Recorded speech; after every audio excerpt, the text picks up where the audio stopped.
নমস্কার, জিনিয়া রান্নাঘরে সবাইকে স্বাগত। আজকের আমি বানাবো ডিম লাউ। তার জন্য এই লাউটা দেখুন আমি এখন ছোট ছোট করে কেটে নেব।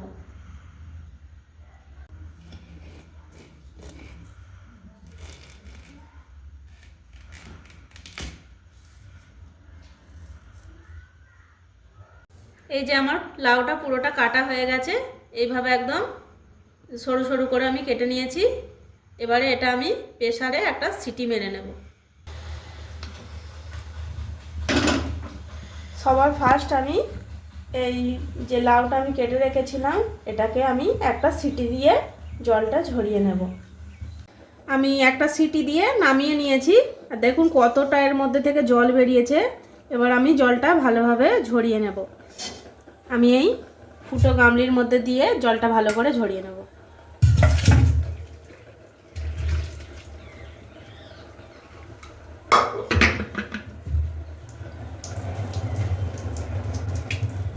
আমি ডিম লাউ বানানোর জন্য সবার প্রথমে এই যে দুটো ডিম নিয়েছি, ডিম দুটোকে একদম ঝুড়ি ঝুড়ি করে ভেজে নেব।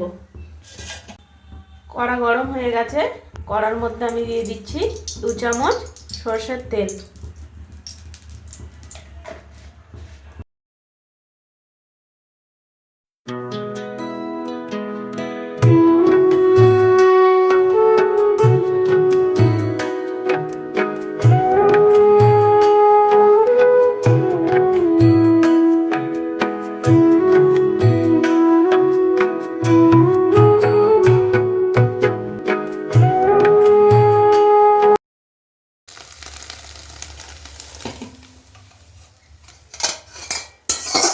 এরপর আমি দিয়ে দিচ্ছি কড়ার মধ্যে 3 চামচের মতো সরষের তেল।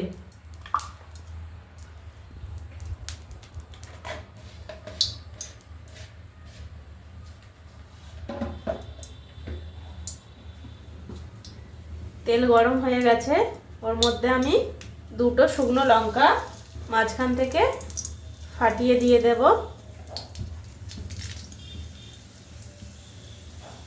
লঙ্কাগুলো একটু লাল লাল হয়ে গেলে ওর মধ্যে দিয়ে দিচ্ছি আমি 5 ফোড়ন। এবার এর মধ্যে আমি যে লাউগুলোকে জল ঝরিয়ে রেখেছিলাম সেগুলো আস্তে আস্তে এর মধ্যে আমি দিয়ে দেব।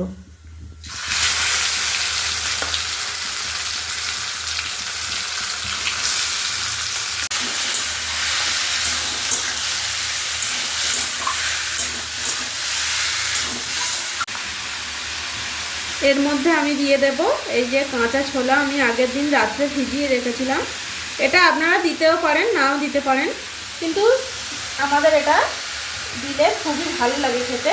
আপনারাও এটা দিয়ে খেয়ে একবার দেখবেন। এবার আমি এর মধ্যে দিয়ে দিচ্ছি পরিমাণ মতো হলুদ গুঁড়ো। দেখুন একবার মাঝখানটায় আমি কিন্তু সিটি দিয়ে জল ঝরিয়ে নিয়েছি, তাও এর থেকে কতটা পরিমাণে জল বেরিয়েছে। এই জলটা কিন্তু একদম নেড়ে নেড়ে শুকনো করে ফেলতে হবে। এবার আমি এর মধ্যে দিয়ে দিচ্ছি স্বাদ মতো নুন।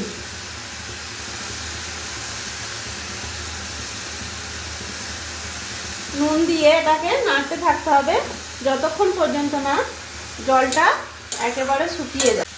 দেখুন আমার কিন্তু জলগুলো একদম শুকিয়ে গেছে। এরপর আমি যে ডিমগুলোকে ঝুড়ি ঝুড়ি করে ভেজে রেখেছিলাম এগুলো দিয়ে এর মধ্যে ভালোভাবে এখন মিশিয়ে নেব।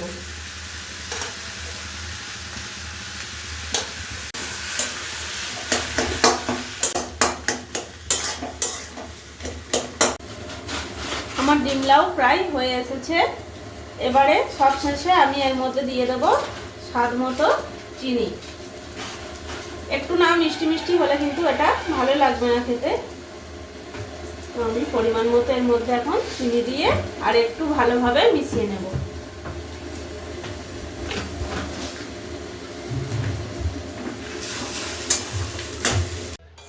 আমার ডিম লাউ একদম রেডি। কত সুন্দর কালারটা চলে এসেছে দেখুন। আর যদি এই রেসিপিটা ভালো লেগে থাকে আপনাদের, জিনিয়া রান্নাঘর চ্যানেলটিকে লাইক, শেয়ার আর সাবস্ক্রাইব করবেন। একটু ভালোবাসা দিয়ে আমাদের পাশে থাকবেন।